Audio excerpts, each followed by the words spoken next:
How to use drawing tools in Picsart. Want to bring your ideas to life by hand? Here's how to use drawing tools in Picsart. Start by opening a blank canvas or an image you want to draw on.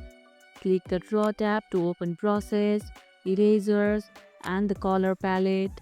Select your preferred brush type, then adjust size and opacity to fit your style. Use the Undo button if you make mistakes, and experiment with different brush textures for unique effects. When done, save or export your artwork in high resolution to share or print. Do you use Picsart more for freehand drawing or photo edits? Share your favorite way in the comments below. Work in small section and zoom in for finer details when drawing. And that's how you can use drawing tools in Picsart. And if this video helped, hit the like button, share it, subscribe, and leave a comment.